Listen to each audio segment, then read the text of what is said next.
Hi, welcome to another video from me.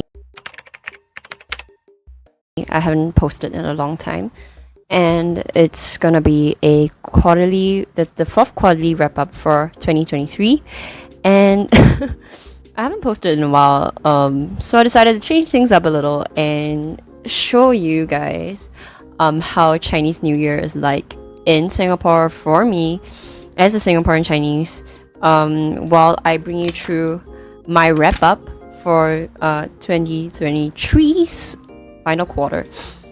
I read about 1, 2, 3, 4, 5, 6, 7, 8, 9. I read about 13 books for the final quarter, not much, as always, but they weren't bad reads per se. But I was struggling a lot with my reading at that point, which is no surprise to any of you if you have been following my vlogs. I started out the quarter by reading A Lady in Waiting by Lady and Glenconner, and it just narrates the life of the Lady in Waiting for Princess Margeret, if I'm not wrong. And she has an extraordinary life, Lady and Glenconner. She goes through a lot of hardship. Surprisingly, has a very wonderfully exciting life, yet full of pain, full of hardship, like I said. And she takes it all in stride, and the way she talks about it's almost mechanical, very British, don't show your feelings kind of thing. But I appreciated the way she wrote. I thought the story was very exciting. The insights onto the Queen, the late Queen Elizabeth, and Princess Margaret, the late Princess Margaret, is wonderful. And I thought seeing the insights of the royal family, it was very exciting for me because I am someone who really loves the royal family. I wouldn't say I love them. I just find their life very exciting, and I just love to follow it for fun. Yeah. The next thing I read after Lady in Waiting is Book Eaters by Sunyi. I don't even know if I'm pronouncing the name right, but that's how I think it's supposed to be pronounced. And it's following a mother and son who seems to be on a run. The reason is they are actually book eaters, so they're not entirely human, but they look like humans. And the mom eats books for like content. She eats books to stay alive, but her son, on the other hand, is a very special someone who eats brains to stay alive instead. And people's lives, and the brains consist of their lives, and that's who they are as people. So yeah, I enjoyed this, but it was very creepy. But I didn't really love our main character. I love the setting of the world. I thought it was very interesting. The whole concept of the book eating thing, where they're similar to zombies, as if, or like vampires per se, and they're mythological creatures. But I think the story is kind of lacking. It was a little bit slow. It was a little bit not really going anywhere, and I was a little bit bored. So I didn't love this as much, but I still enjoyed my time with it.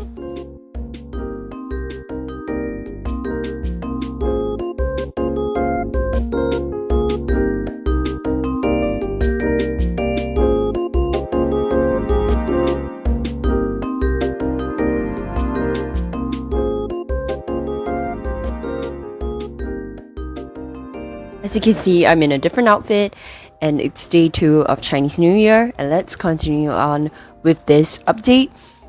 The Return of the King is the next thing I read by J.R.R. Tolkien, and it was the concluding part to the entirety of The Lord of the Rings, and I felt like probably this was not my favorite of the 3 different parts. Somehow or other, though, part 1 was the setup, which is the Fellowship of the Ring.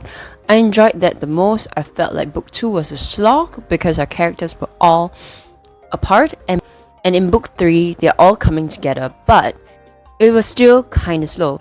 And the problem really lies in the fact that J.R.R. Tolkien doesn't really write battle scenes very well, and I struggled with the fact that he couldn't write battle scenes, and a lot of it was battle. And so that's why I didn't enjoy The Return of the King as much, but I felt like the character growth in The Return of the King was the best, and we follow characters that we didn't follow before in the previous books, and it was more hard-hitting, it was more there was more concluding, emotions and feelings and growth with all these characters, which is why I enjoyed it somewhat, but not very much. And the next thing I read was What Moves the Dead by T. Kingfisher. And for this, I don't really remember what I read. I just remember that it's a retelling of some sort of an Edgar Allan Poe book, And the point is the character moves to this creepy ass house where his friend stays, and his friend is not doing too good, and creepy things ensue. And I was not very sure it was really creepy for me, but I read this via audio and it was really short, and yet I felt the creepy atmospheres, but I didn't really feel like the story had any substance per se. It was just all vibes and no substance. But that's for me, so I didn't really enjoy this very much. The whole reason why I even picked this up is because I watched the Netflix The House of Usher, and that's also based on the same short story, which is The Fall of House of Usher. And yeah, it was just alright. The next thing I read is Making It So by Patrick Stewart. As you know, Patrick Stewart is a really famous actor. He's best known for his role as Professor X in X-Men, but this book was quite well written, I would say. I enjoyed his life stories, but at the same time, it wasn't. A lot of it was him rambling on for really long sentences and not getting to a point. But I guess the whole point is that he's telling his life story from start to finish. I felt that the insights into theatre life, the insights of being an actor and in the time period of which he lived in, was very interesting to learn about. But otherwise, the whole story part of things and his writing was just okay, I guess, which contradicts with me saying it's well written. I guess well written in terms of like plotting and how the story is structured, but not well written based on like his actual writing skills. A lot of rambling and whatsoever. And I did not know, but Patrick Stewart is like a chronic cheater of some sorts. There was like multiple times that he was cheating in this book, and I can't tell if I like him anymore, which I don't think is great. So now I know. That sucks.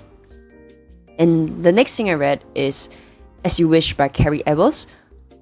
I can't pronounce his name very well, but he's the actor for The Princess Bride. And As You Wish, as you know, if you are a Princess Bride fan, is a memoir biography about the making of The Princess Bride, and we're following a bunch of characters.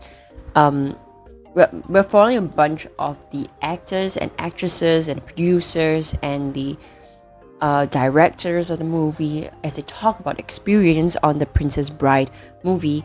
And it's just so heartwarming, and the whole idea of this movie is so heartwarming, and it's nice to see that the people behind it too are those kind of people. And I'm just the biggest fan of The Princess Bride, which is why I decided to read it again. This is a reread for me, and it just gives me that sense of belonging, the sense of being at home and at peace. So yeah, I really enjoyed it. And the next book I read was Starter Villain by John Scalzi. This is a really funny book. John Scalzi is a really good comedian writer. So the story follows our character who somehow or other is in a ditch. He has nothing going on with his life. It seems like it's falling apart. And one day he inherits this empire that his late uncle has left him.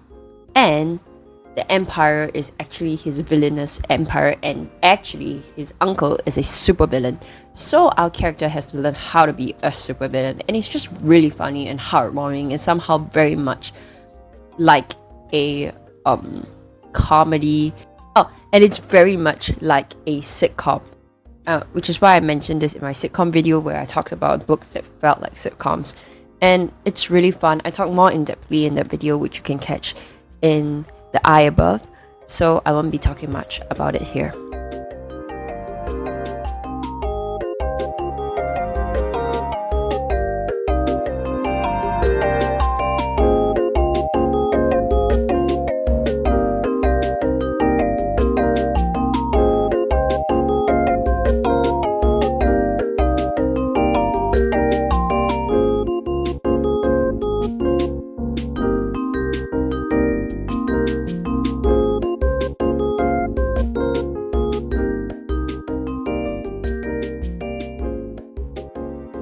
A new outfit means a new day, and let's continue on with the wrap up.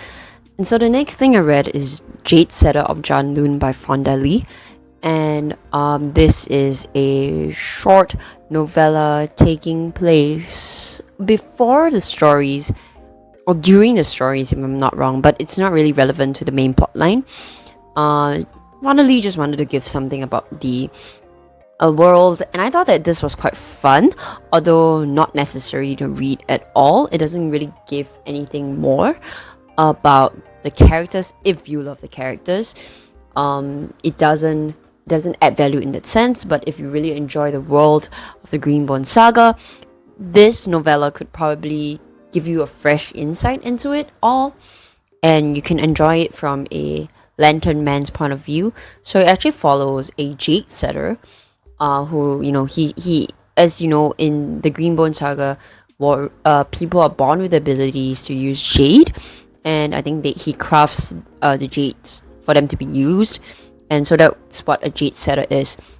And so it follows him and his apprentice, and you know, the plot ensues from there. But like I said, not much going on. It was fun. I enjoyed it. I really love Fonda Lee's writing. I love the Greenbone saga world. I love Janlooj. And so that's why it's really an easy 5 stars for me, irregardless. It's kind of biased, but otherwise I don't really care. I enjoyed myself. The next thing I read is The Helm of Midnight by Marina J. Lostetter. And this book was me trying to forage into creepier, horror-like mystery fantasy, and it definitely served on that front. It was more of a almost darker setting, more mystery and deepness to the story, that it's kind of dark.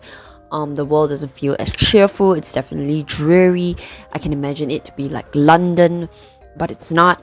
And essentially we're following three different people, or is it 2 different people? I think it's 3. Yes, 3 different people that are all tied to this mystery of a like serial killer on a loose. And in this world, people are able to encapsulate people in history, or like example for me, if I'm like a really great painter, they can encapsulate me as a person into a mask, and they can wear it and have my abilities as a really good painter, let's just say. So yeah, kind of cool. It's a little slow going for me. I enjoyed the characters, I enjoyed the stories that they have, I enjoyed them as people, but I didn't love them. I didn't fall in love with them. I didn't feel for them deeply. I just went with the flow to see how it went. And I don't believe I'll be reading book number 2 because I was not so invested, but I did enjoy my time with book number 1, and the way it wrapped up, it didn't require me to really move on with the series. Yep. And the next thing I read is The Merciful Crow by Margeret Owen, and I don't read YA fantasy that much anymore. I don't really like it. I know that in myself, but sometimes certain plots just call out to my name. The synopsis sounds great, people give it really good reviews, and I give it a go. And The Merciful Crow was surprisingly actually kind of enjoyable. I can't recall if this book was based on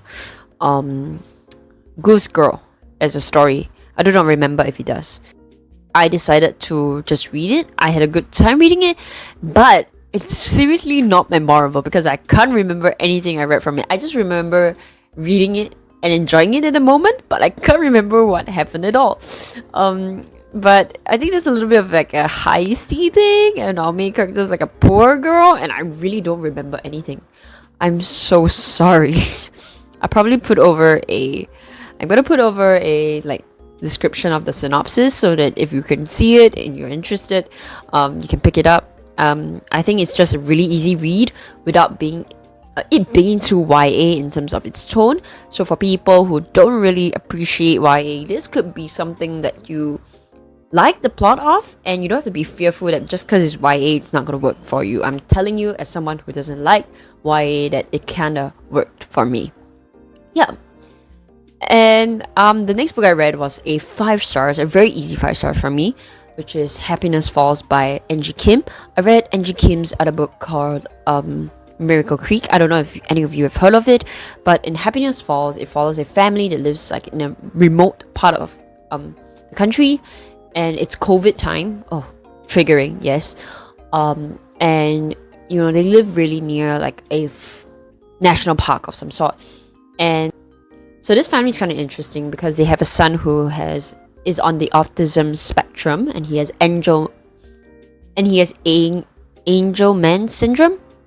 Yeah, which is part of the autism spectrum. I don't think I'll be able to give a very good descriptor of what his syndrome is. I think it's best to just read the book and understand what the syndrome is. But the plot essentially is about the father of the story. He brings his autistic son to the national park, and after that, his son was the only one that returns home, and it becomes a mystery of this dad missing and what happened and what could have happened to him, and the dynamics between all these family members with their father and with each other. And I thought the reason why I really enjoyed this one so much is because Angie Kim writes really well. I enjoy her commentary and perspective on the autism spectrum. If I'm not wrong, she is her own voices author because she's a mother of an autistic child. And so I really appreciate that stance from her because I don't really understand much about autism in general. Like I said, there is a spectrum to it. So there's a lot of types, a lot of different behaviors, and whether they are verbal or non-verbal, how they react. Some of them can be really violent in their responses to certain things, and they're all very, very different. So I super enjoy what she has to say about autism without it being too entirely clinical. Yeah, but because of the way that it surrounds a family and the mystery of a missing family member, it reminds me very much of a Celeste Ng book, which is Celeste Ng's very first book called Everything I Never Told You.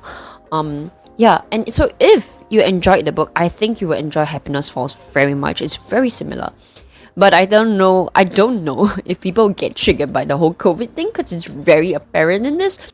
But if you ever want to pick this up, I totally recommend you to pick up the audiobook that accompanies it because it is excellent. It really brings the atmosphere of the story, and that's the way to go with this one.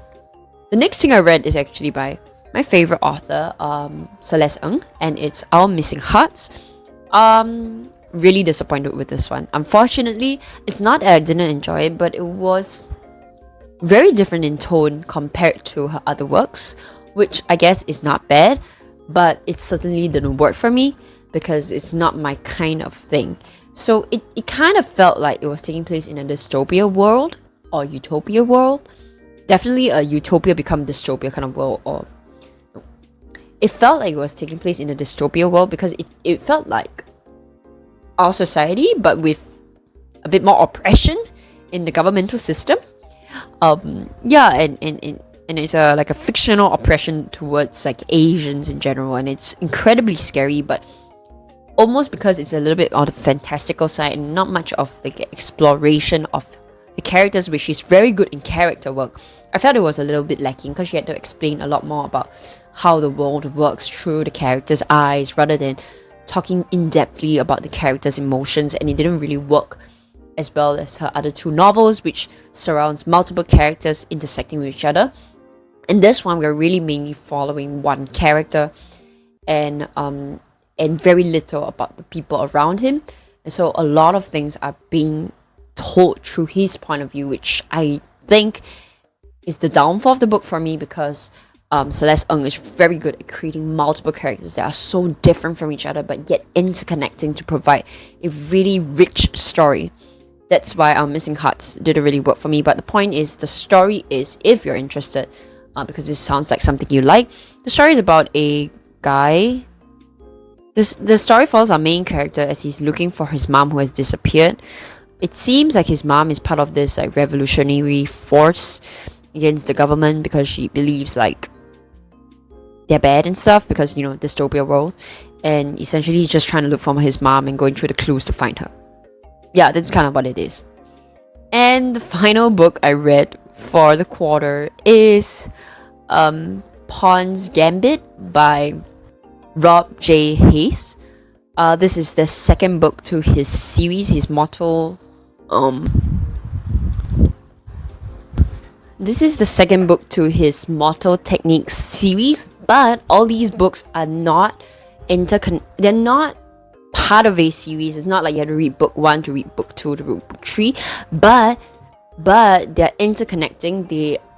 If you don't read the first one, you will be a little lost in the second one, because there'll be references to what has happened before. There'll be references to certain events that has happened, certain characters that we see in the first book, but yet at the same time, if you don't read it, you just get a little bit lost, but not entirely so.